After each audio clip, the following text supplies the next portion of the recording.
হরে হরে কৃষ্ণ কৃষ্ণ কৃষ্ণ হরে হরে হরে রাম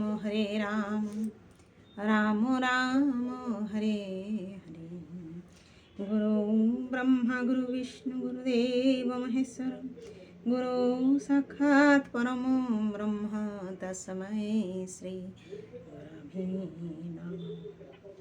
अखण्डमण्डलाकारं व्यक्तं येन चराचरं तत्पदं दर्शितं येन तस्मै श्रीगुरवे नमः। अज्ञानं तिमिरन्धस्य ज्ञानञ्जनं शलाकां चक्षुरुन्मीलितं येन तस्मै श्रीगुरवे नमः।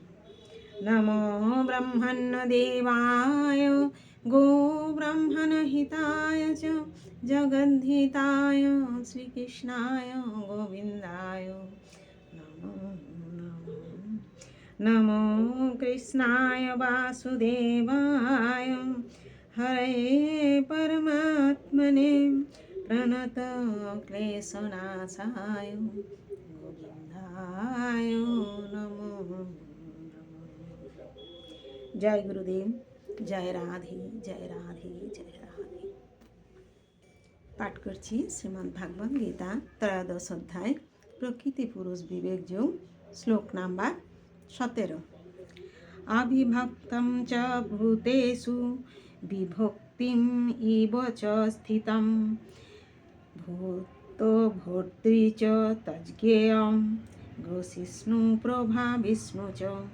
अविभक्तम माने अविभक्त, च माने ओ, भूतेषु माने सर्वभूते, विभक्तम माने विभक्त, इव माने मत, च माने ओ, स्थितम माने अवस्थित, भूत भर्तृ माने सर्वभूतेर पालक, च माने ओ, तत् माने ता, ज्ञेय माने जानबे, ग्रसिष्णु माने ग्रासकारी, प्रभा प्रभु विष्णु प्रभुत्वकारी, च माने ओ।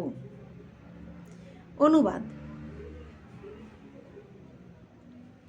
পরমাত্মাকে যদিও সমস্ত ভূতে বিভক্ত রূপে বোধ হয়, কিন্তু তিনি অবিভক্ত। যদিও তিনি সর্বভূতের পালক, তাকে সংহারকর্তা এবং সৃষ্টিকর্তা বলেও জানবে।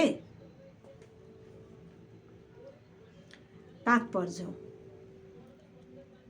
পরমাত্মা রূপে ভগবান সকলেরই হৃদয়ে বিরাজমান। তার অর্থ কি এই যে তিনি বিভক্ত হয়েছেন না, প্রকৃতপক্ষে তিনি এক এবং অদ্বিতীয়। এই প্রসঙ্গে সূর্যের উদাহরণ দেওয়া হয়।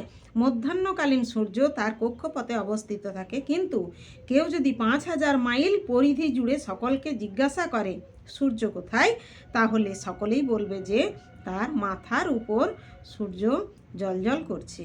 বৈদিক শাস্ত্রে এই উদাহরণটির মাধ্যমে বোঝানো হয়েছে যে যদিও তিনি অবিভক্ত, তবুও মনে হয় যেন তিনি বিভক্তের মতো। বৈদিক শাস্ত্রে এমনও বলা হয়েছে যে এক বিষ্ণু তার অচিন্ত শক্তির প্রভাবে সর্বত্রই বিরাজমান।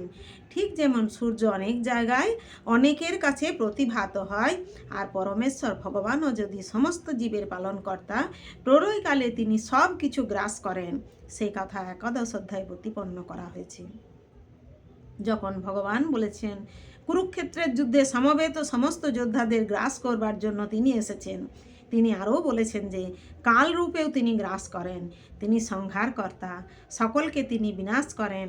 সৃষ্টির সময় তিনি সব কিছুই তাদের আদি অবস্থা থেকে বিকাশ করেন এবং বিনাশের সময় তিনি তাদের গ্রাস করেন।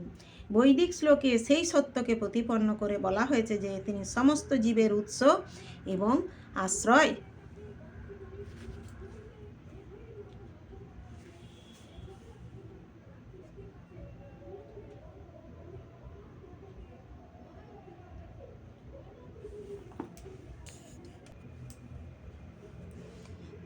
সৃষ্টির পরে সব কিছুই তার সর্বশক্তিমত্তাকে আশ্রয় করে স্থিত হয় এবং বিনাশের পরে সব কিছুই আবার তার মধ্যে আশ্রয় নিতে তার কাছে ফিরে যায়। সেই সম্বন্ধে বেদে বলা হয়েছে যত বা ইমানি ভূতানি জায়ন্তে যেন জাতানি জীবন্তি যত পর্যন্ত ভীষম বিশ্বন্তি তদ ব্রহ্ম তদ বিজিজ্ঞাসস্য। হরে কৃষ্ণ কৃষ্ণ কৃষ্ণ হরে হরে, হরে রাম রাম রাম হরে হরে। জয় গুরুদেব, জয় রাধে জয় রাধে জয় রাধে।